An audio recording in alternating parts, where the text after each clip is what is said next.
Assalamualaikum warahmatullahi wabarakatuh.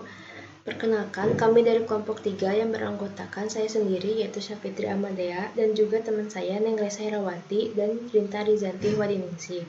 Pada materi kali ini, kelompok kami akan membahas tentang aplikasi graf yang meliputi lintasan terpendek, persoalan pedagang keliling, persoalan tukang pos Cina, pewarnaan graf, contoh dan latihan.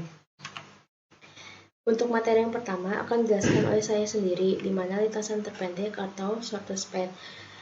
Persoalan lintasan terpendek yaitu menemukan lintasan terpendek antara dua atau beberapa simpul lebih yang berhubungan. Graf yang digunakan dalam pencarian lintasan terpendek atau shortest path adalah graf berbobot atau weighted graph, yaitu graf yang setiap sisinya diberikan suatu nilai atau bobot.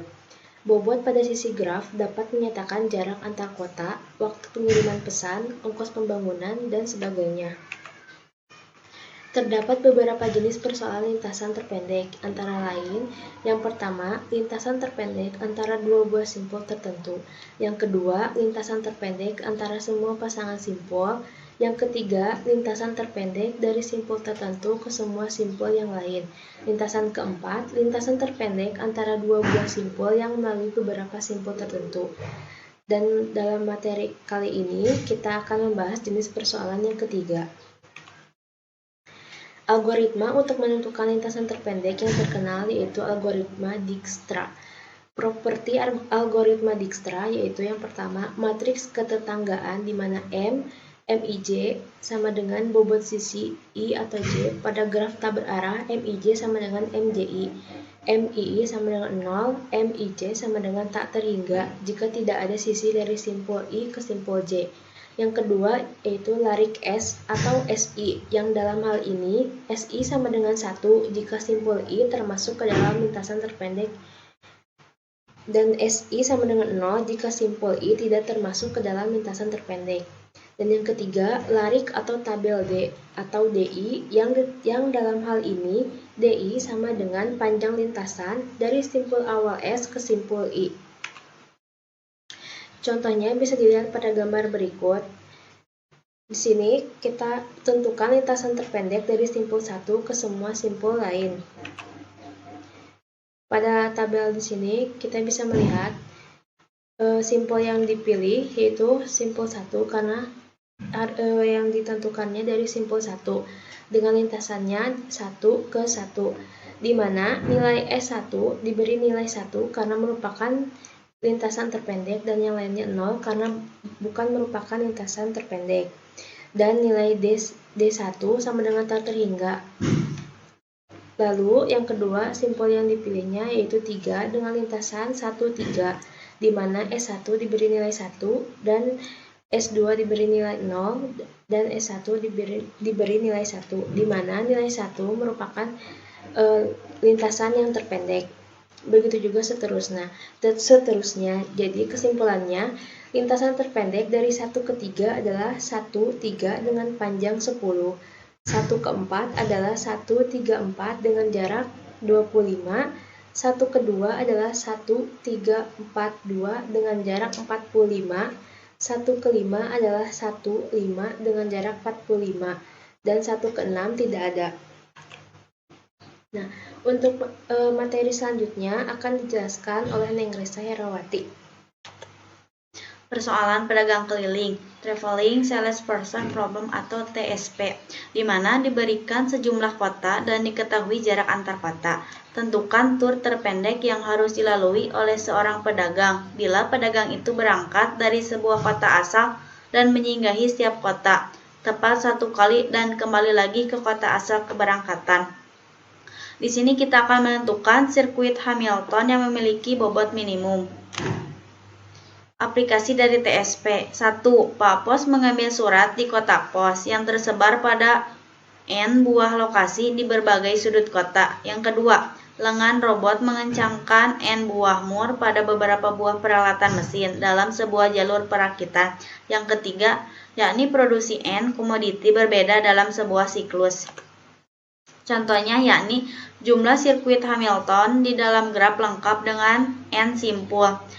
N dikurangi 1 faktorial dibagi 2. Bisa dilihat di gambar. Graf di atas memiliki 4 dikurangi 1 faktorial dibagi 3, yakni hasilnya sama dengan 3.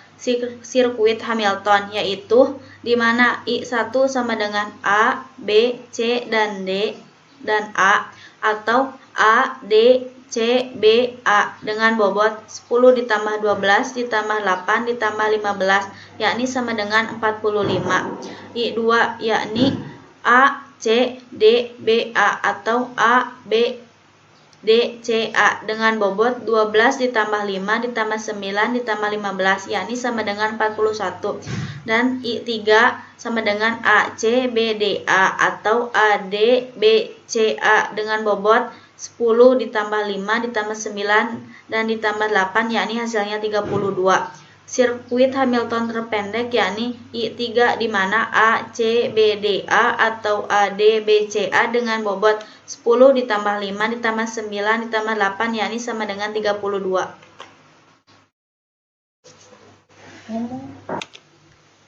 Untuk materi selanjutnya akan dijelaskan oleh Saudari Rinta Rizanti Wadiningsih. Materi selanjutnya yaitu persoalan tukang pos Cina dikemukakan oleh Megan yang berasal dari Cina pada tahun 1962.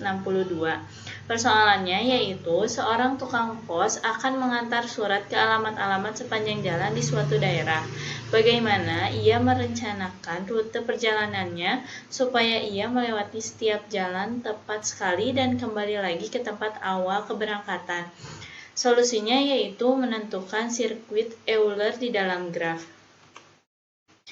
Bisa dilihat contohnya seperti ini. Lintasan yang dilalui tukang pos yaitu A, B, C, D, E, F, C, E, B, F, A.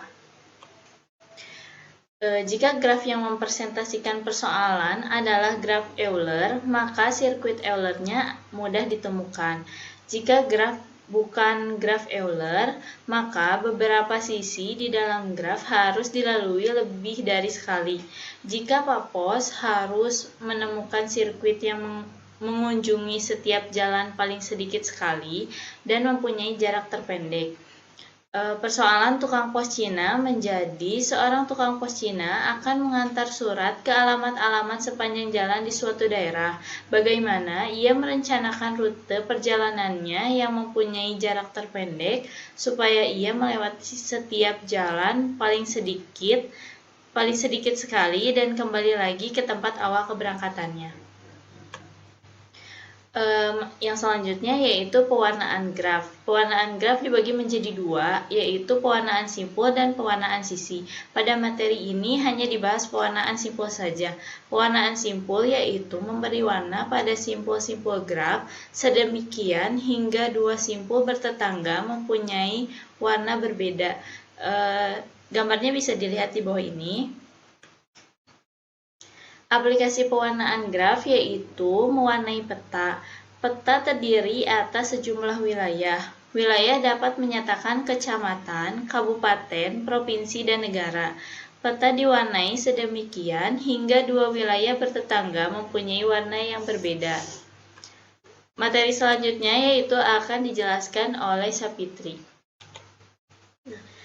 Bisa dilihat pada gambar di bawah, contoh dalam pewarnaan graf yaitu berikut merupakan gambar peta di mana setiap wilayahnya memiliki warna yang berbeda. Di sini kita harus menyatakan wilayah sebagai simpul dan batas antar dua wilayah bertetangga sebagai sisi. Mewarnai wilayah pada peta berarti mewarnai simpul pada graf yang berkoresponden. Setiap wilayah bertetangga harus mempunyai warna berbeda atau warna setiap simpul harus berbeda. Di sini bisa dilihat gambar A yaitu sebuah peta dan gambar B di mana peta dan graf yang mempresentasikannya, lalu gambar C merupakan graf yang mempresentasikan peta dan juga gambar D pewarnaan simpul, setiap simpul mempunyai warna berbeda dan gambar E merupakan 4 warna sudah cukup untuk mewarnai 8 simpul. Bilangan kromatik adalah jumlah minimum warna yang dibutuhkan untuk mewarnai peta. Simbolnya adalah Cg. Suatu graf G yang mempunyai bilangan kromatis K dilambangkan dengan Cg sama dengan K. Graf di bawah ini memiliki Cg sama dengan 3. Bisa dilihat di mana pada gambar di bawah ini memiliki 3 warna, yaitu warna kuning, warna merah, dan juga warna biru. Graf kosong n memiliki Cg sama dengan 1. Karena semua simpul tidak terhubung, jadi untuk mewarnai semua simpul cukup dibutuhkan satu warna saja. Graf lengkap Kn memiliki Cg sama dengan n, sebab semua simpul saling terhubung sehingga diperlukan n buah warna. Graf bipartit Kmn mempunyai Cg sama dengan 2, satu untuk simpul-simpul di himpunan V1 dan satu lagi untuk simpul-simpul di V2. Graf lingkaran dengan n ganjil memiliki Cg sama dengan 3, sedangkan jika n genap maka Cg-nya sama dengan 2. Sembarang pohon teh memiliki Ct sama dengan 2. Untuk graf-graf yang lain tidak dapat dinyatakan secara umum bilangan kromatiknya. Perkembangan teorema pewarna pada graf yaitu teorema pertama, bilangan kromatik graf planar kurang dari sama dengan 6. Teorema kedua, bilangan kromatik graf planar kurang dari sama dengan 5. Teorema ketiga, bilangan kromatik graf planar kurang dari sama dengan 4. Teorema 4 berhasil menjawab persoalan 4 warna yang diajukan pada abad ke-19, di mana dapatkah sembarang graf planar diwarnai hanya dengan 4 warna saja? Jawaban dari persoalan ini ditemukan oleh Apple dan Haken yang menggunakan komputer untuk menganalisis hampir 2000 graf yang melibatkan jutaan kasus. Nah, pada soal latihan ini bisa dilihat gambar di bawah yang menyatakan jarak beberapa kota di Amerika Serikat. Ini merupakan latihan dari materi lintasan terpendek, di mana kita harus menentukan lintasan terpendek dari simpul 5 ke semua simpul lain. Nah, mungkin cukup sekian yang bisa kelompok kami sampaikan. Mohon maaf bila ada kesalahan. Wabillahi taufiq wal hidayah. Wassalamualaikum warahmatullahi wabarakatuh.